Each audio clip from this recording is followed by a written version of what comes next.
ডিএমরা শুনতে পাচ্ছেন? মালদার ডিএম আপনার ওখানে তো আজকে আমার একজন পুরো সহকর্মীকে মার্ডার হয়ে গেল এসপির অপদার্থতার জন্য। তার সিকিউরিটিও আগে তুলে নেওয়া হয়েছিল। আমি পার্সোনালি চিনতাম, আগেও সে অনেকবার অ্যাটাক করেছে, সে ইলেক্টেড জনপ্রতিনিধিও ছিল। এটা খুব দুর্ভাগ্য আমাদের। ওখানে বর্ডার আর কালিয়াচক নিয়ে যদি ব্যস্ত থাকেন তাহলে কিন্তু জেলার ডেভেলপমেন্ট হবে না। Please forget that. ওখানে প্রোটেকশন করুন।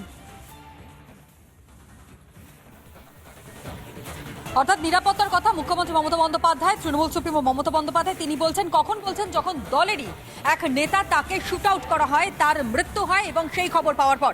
শুভ্রাংশু আমাদের সিনিয়র এডিটর এই মুহূর্তে আমার সঙ্গে রয়েছে নিউজরুম থেকে সরাসরি। শুভ্রাংশু, যে ঘটনা ঘটে গিয়েছে মালদায়, তৃণমূল সুপ্রিমো তিনি আজকে মনে করছেন যে কোথাও না কোথাও গিয়ে একটা গাফিলতি রয়েছে, সিকিউরিটিকে আরো মজবুত করার প্রয়োজন রয়েছে। গোটা রাজ্যের ছবিটা তো একই রকম, শুধু তো মালদা নয়।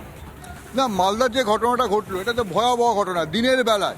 দিনের বেলায় যেখানে শহরে জমজমাট জায়গা, ওই জায়গাটার নাম হচ্ছে, তো ওখানে পাইপ ফ্যাক্টরি এলাকা, পাইপ ফ্যাক্টরি মোড় বলে, সেখানে বাবলা সরকার, যার নাম ভালো নাম হচ্ছে দুলাল সরকার, যখন থেকে মুখ্যমন্ত্রী মমতা বন্দ্যোপাধ্যায় তৃণমূল শুরু করেছেন ঠিক সেই সময় থেকে তার সঙ্গে পরিচয়।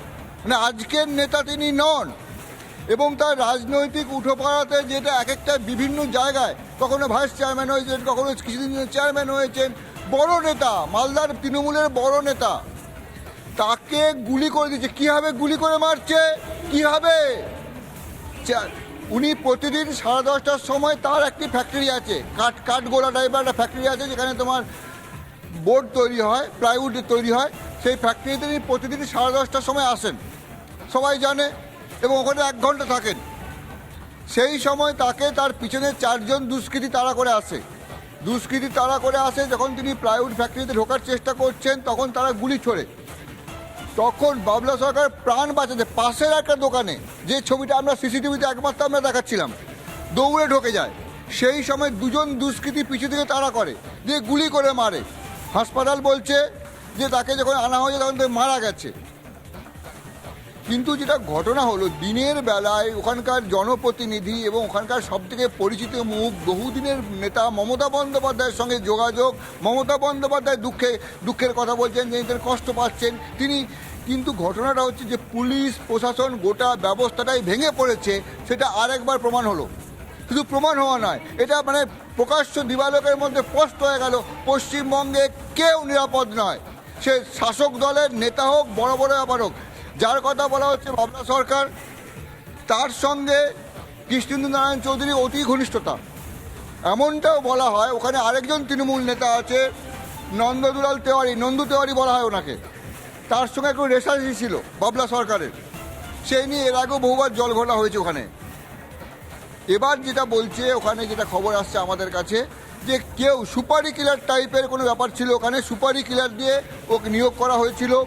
এখনও কোনো দুষ্কৃতীকে চিহ্নিত করা যায়নি, তবু যেটা বলছে লোকাল কেউ নয়, বাইরের কাউকে সুপারি কিলার দিয়ে পরিকল্পনা মাফিক এই ষড়যন্ত্র তৈরি করা হয়েছিল বহুদিন আগে।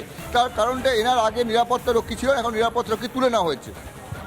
এই জায়গায় যেটা আসছে, এবং ওখানকার স্থানীয়রা যারা আছে তারা অভিযোগ করে, বাবলা সরকারের কিন্তু মানে অর্থনৈতিক জায়গাটা খুব স্ট্রং, তার অনেক জমি জমা সব আছে, এবং সেই নিয়েও নাকি গণ্ডগোল হতো, জমি নিয়ে গণ্ডগোল। এমনি অনেক একের পর এক তথ্য উঠে আসছে। কিন্তু মুদ্রা যে কথাটা হচ্ছে, যে পশ্চিমবঙ্গের বুকে মালদা বলে একটা জায়গা আছে, যেখান থেকে পশ্চিমবঙ্গ থেকে কিছু, কলকাতা থেকে খুব তাড়াতাড়ি যাওয়া যায়। সেখানে দিনের বেলায় অফিস যখন সে যাচ্ছে তাকে গুলি করে মেরে দেওয়া হচ্ছে।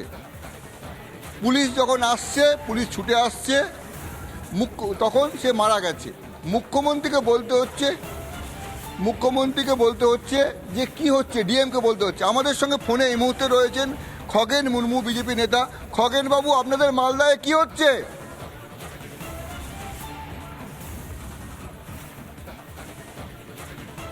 খগেন বাবু শুনতে পাচ্ছেন?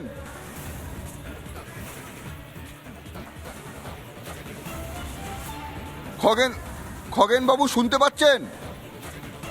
হ্যাঁ, শুনতে পাচ্ছি, বলুন। আমরা উত্তর মালদার বিজেপি সাংসদ খগেন মুর্মুর সঙ্গে আমরা কথা বলার চেষ্টা করলাম, উনি আমার সঙ্গে যোগাযোগ কোনোভাবে বিচ্ছিন্ন হয়ে গেছে। শুনতে পাচ্ছি, বলুন। খগেনবাবু হ্যাঁ, শুনতে খগেনবাবু পাচ্ছি। আপনাদের মালদায় হচ্ছে কি?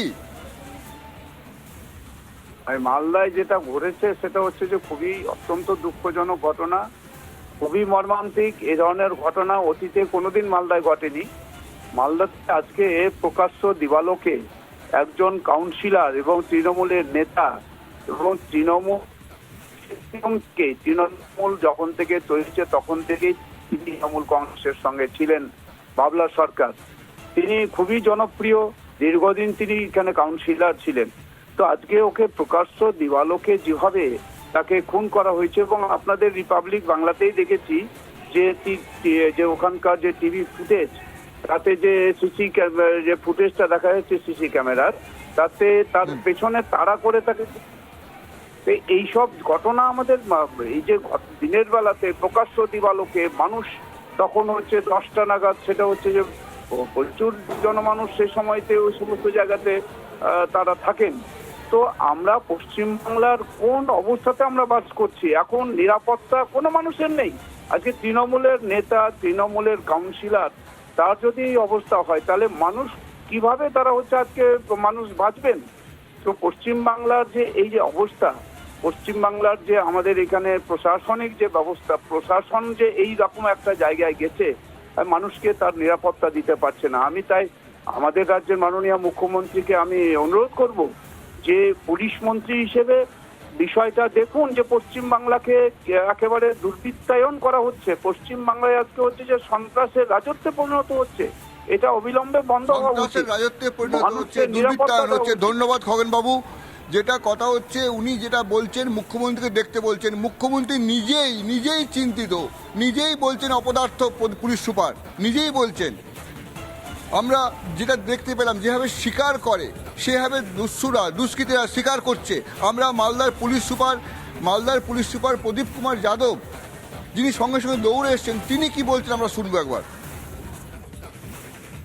দেখছি সিসিটিভিগুলো সব চেক করছি, বাকি আমরা যে আইউইটনেস আছে ওনার স্টেটমেন্ট রেকর্ড করছি, আমরা ওটিতে দিলে খুব পাচ্ছি ওর আমরা পাচ্ছি।